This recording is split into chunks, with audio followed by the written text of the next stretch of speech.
Welcome to the Parts and Labor Podcast, the podcast that explores the strategies, systems, and stories that drive salon success. I'm Alicia, founder and CEO of Salon Scale. And I'm Whitney, head of sales here at Salon Scale. And welcome to the Parts and Labor Podcast.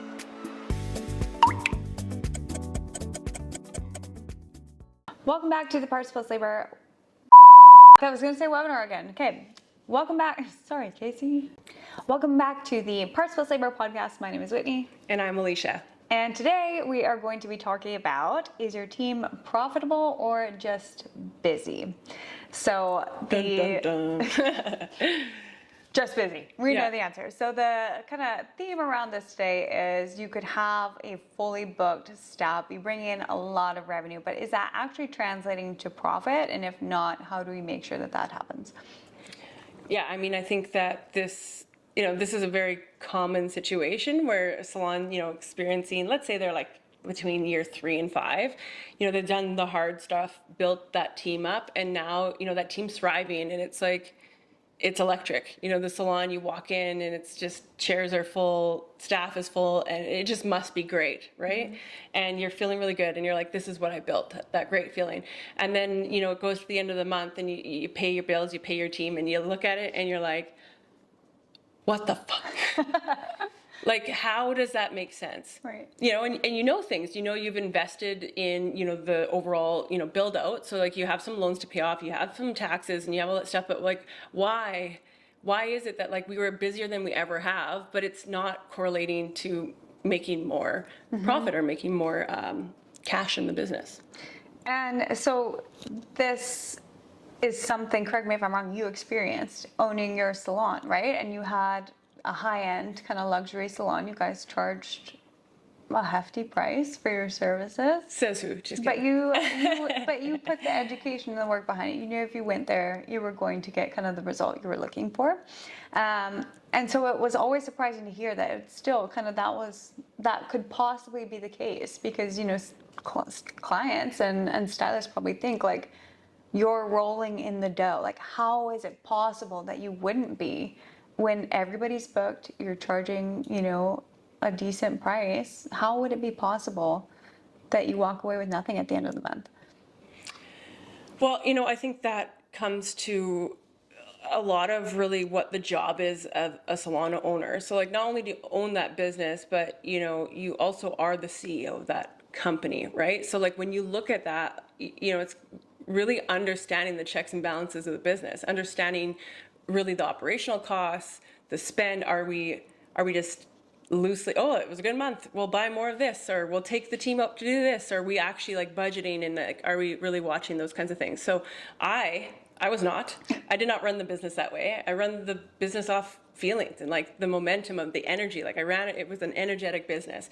And yes, we broke $1 million within the first 4 years. Like we were killing it, and so like a lot of it was investing back in that business and just constantly like putting yourself out there. The team was happy, we're all thriving.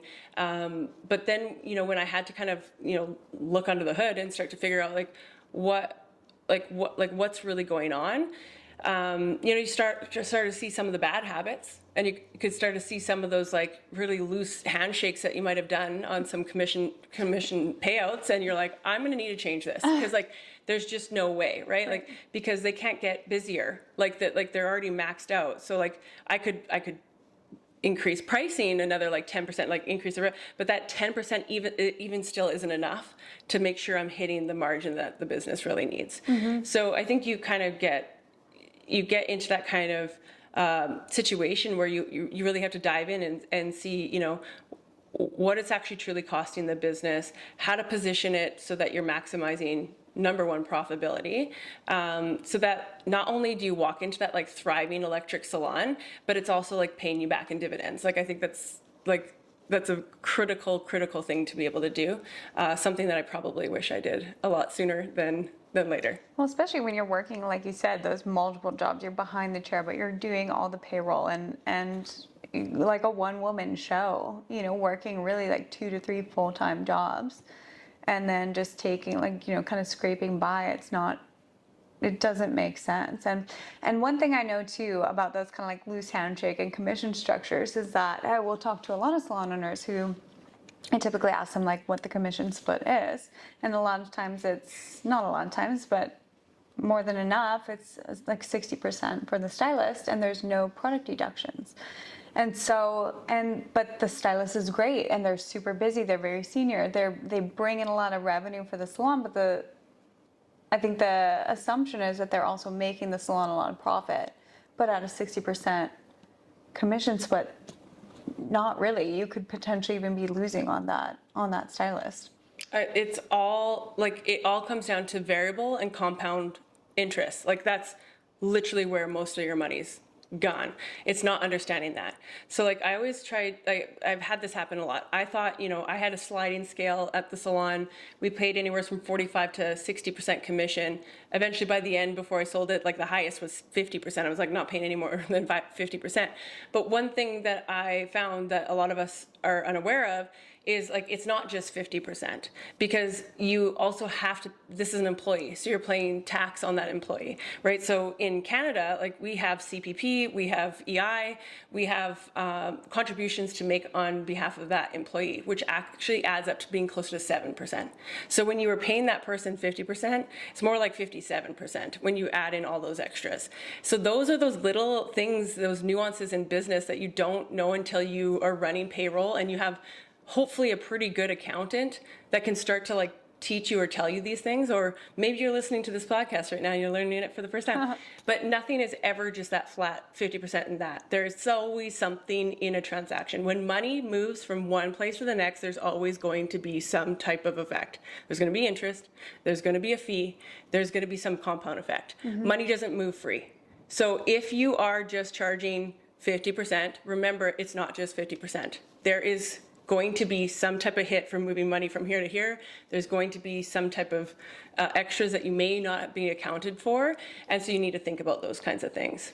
And the more you raise your price, then the more you pay those taxes per employee. Yeah, so that's why raising your price just kind of with no plan, like doesn't really work. You're just raising the amount that you have to pay too. I did want to ask you, like, how did those conversations go when you had to lower the commission rate? How did you kind of make that up? So, I mean, I think that like, I felt like I had to like build up my energy to go in front of the team and be like, it's like, I wanted to be always seen as like the hero, like the coach, like we can do this. And so like when you had to come in for more critical conversations or hard conversations, like you don't want to kind of deliver those kinds of news. So a lot of the times, I remember one very vividly where I brought the whole team in, and like I'm already probably 6 months late on this conversation because I would push it off, and by time I'm like, I need to do something now. So we had a staff meeting, sat everyone down, and I was just vulnerable and honest. I said, I don't want you to feel like the business is suffering or we're doing all that stuff, and I know that I took this responsibility on. I know that this is, at the end of the day, I'm responsible for running this, but without your help and without us understanding here, there's just no way.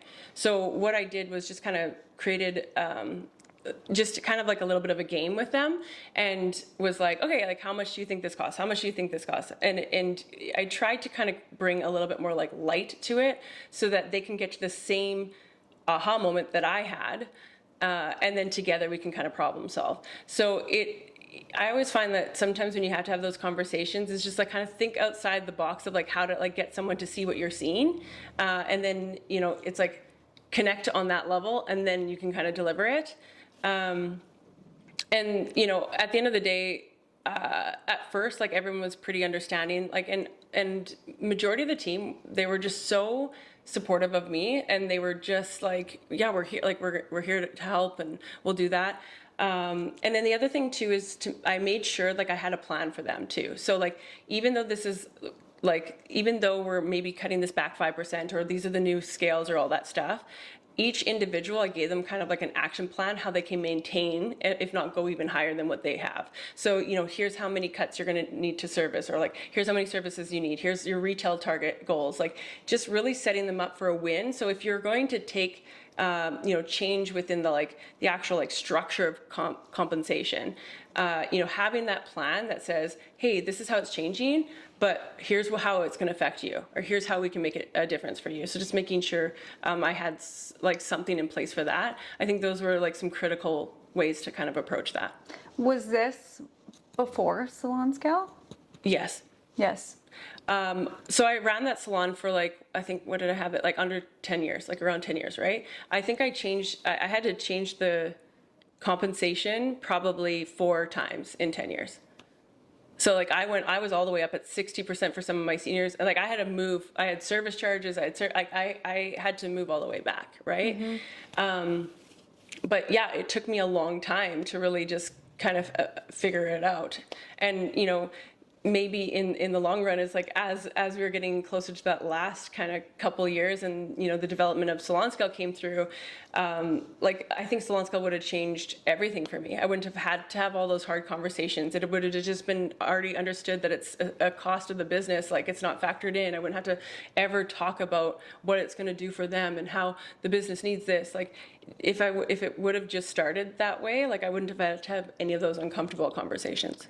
So you moved it from some of your senior stylists making 60% down to a max of 50%. And was that immediately better? Obviously at some point you had to switch it again, but did that fix it kind of in the interim? And how did it start? Why was that not good enough? Yeah, I mean, I think of course, that next month is okay, I seen a little bit more.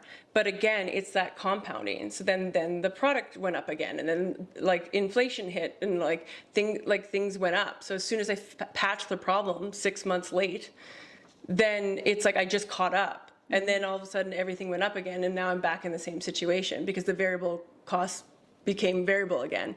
So it's that's kind of what happens. Whereas if you kind of make sure you're factoring those things and you start the other way, you wouldn't necessarily have to go through those things.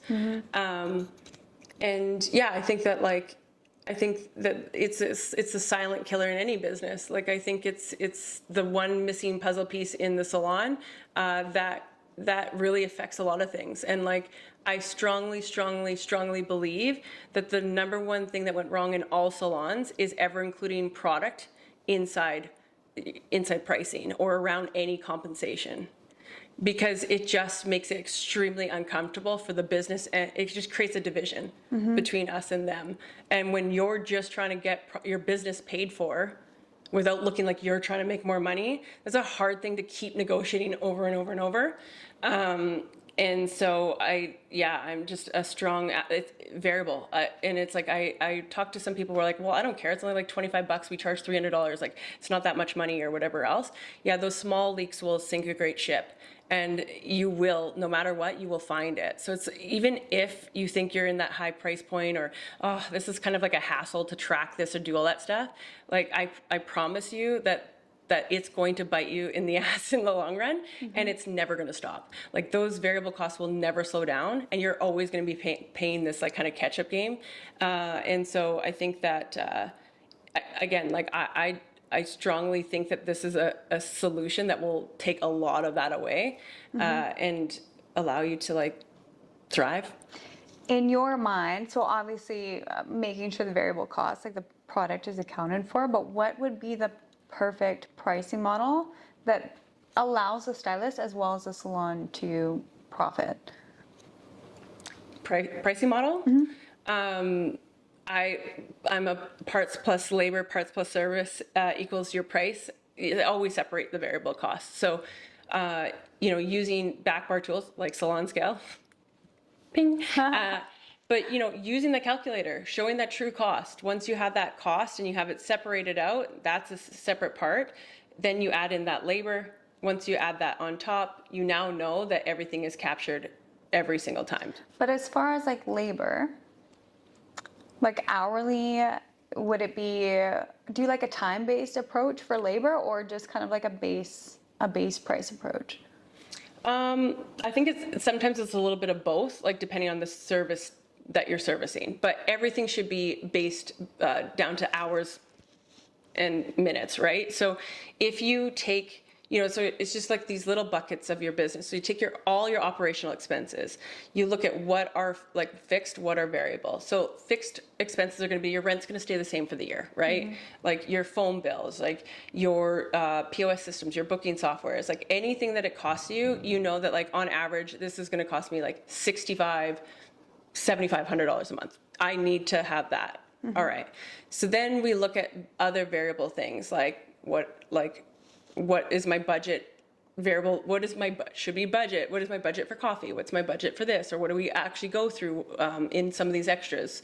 Food, all these other hair color as well. Like you're going to look at those variables. So on average, our variable ranges from 25 to let's say 3,000, right? So like if we add those all together, I'm a little shy, but let's say it's like $10,000. So you're like, okay, I need at least 10,000 just to break even in this business.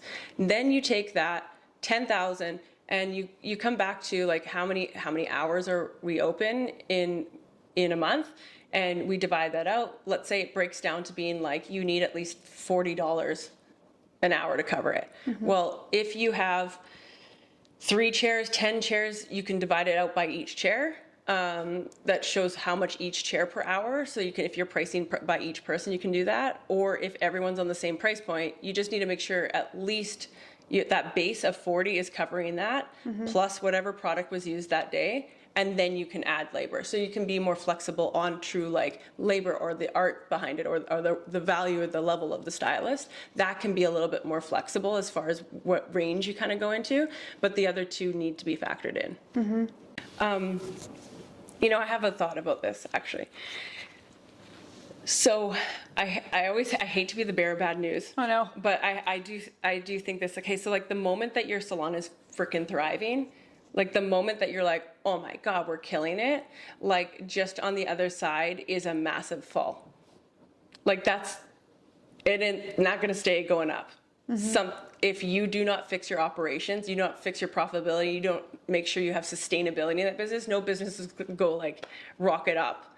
Like you need to create like a slow up to the right kind of path for your business. So what happens is a lot of the times the salons, they grow really, really fast. They go like this, and you're going to hit, something's going to hit. Senior staff's going to leave. You're going to have a walkout.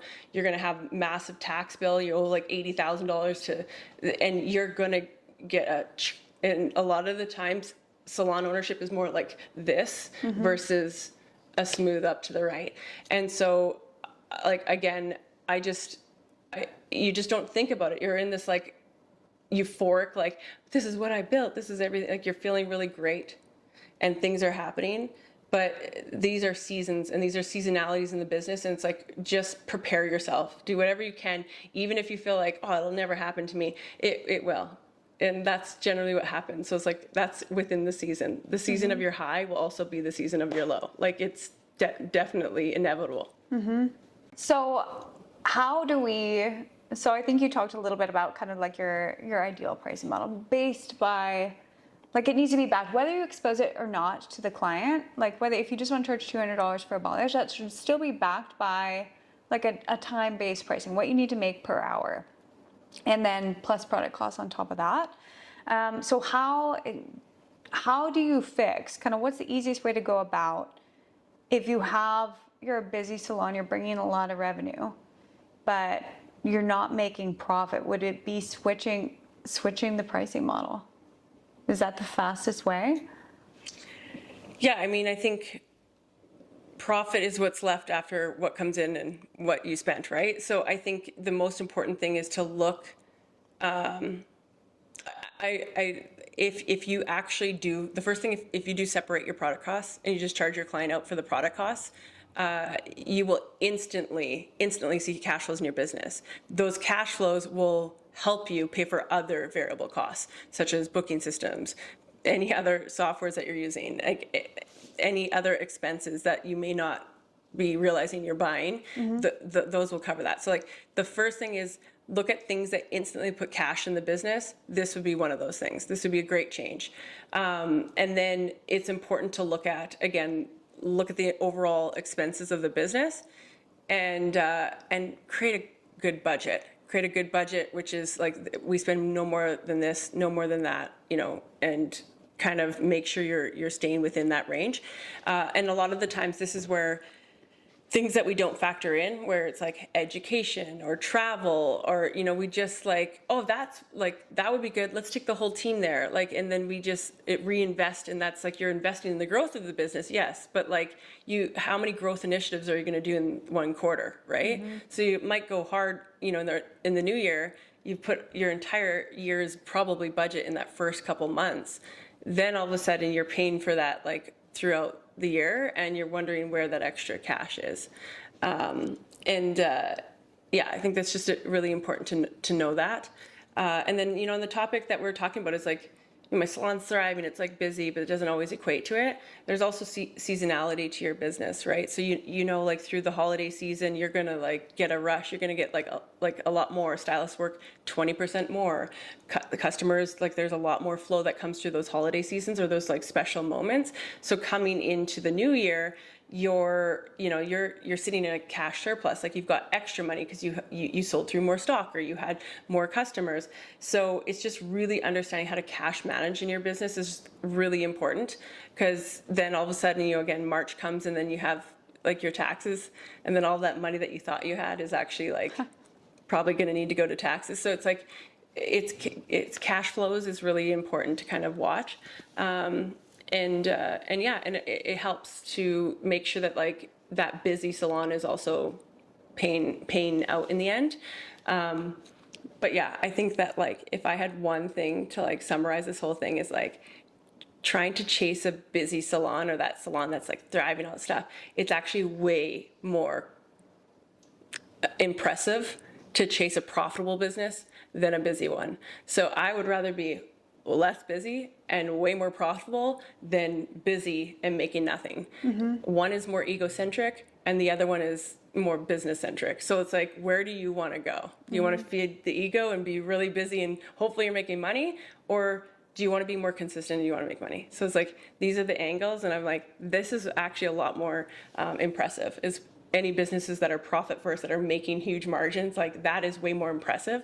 And I'd love to see the day that salon owners post this, like they're proud of their profit numbers. Like we hit 18 points this year. Like what? Like that's insane. Like knowing it so much that they know what their profit margins are, and at the end of the year, like posting that. Like I don't care if your company did 8 million, 2 million, 500,000. Like what is the profit margin? That profit margin is what puts value on your business. And what most salon owners like may not think about is like they build these businesses maybe not thinking of like an exit strategy one day or like what happens next or expansion, but like when you have a profitable business, that profit is a multiplier. So the more profit the business is, the more multiplier you can have on what your business is worth. So for example, if that business is profiting 20% and it brings in like $2 million, you might be able to get 3-4 times an evaluation on that business because of how profitable that business is. That means they're making back their money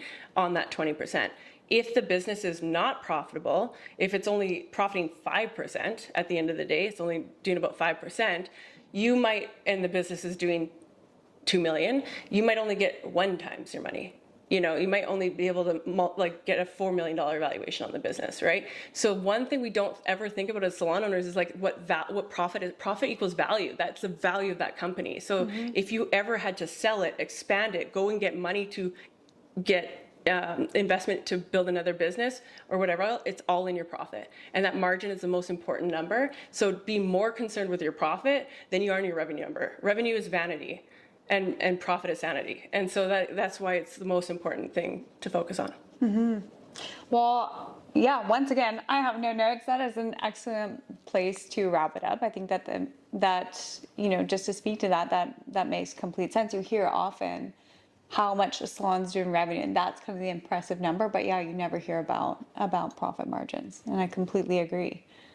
So, well, there we go. Well, thanks so much for joining us on this session. I say session, episode. Looking forward to the next one. Here we go.